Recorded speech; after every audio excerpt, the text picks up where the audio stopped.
আমরা সকলে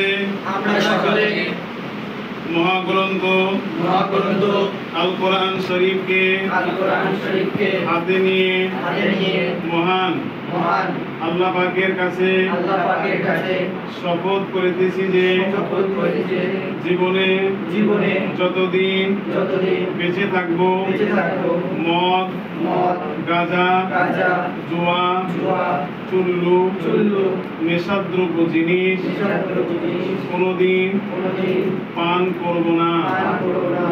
মহান গ্রন্থ আল কোরআন শরীফ হাতে নিয়ে আল্লাহর নামে শপথ করিতেছি যে জীবনে যতদিন বেঁচে থাকবো এই জাতীয় নেশাদ্রব্য জিনিস কখনো পান করব না। খোদা হাফেজ।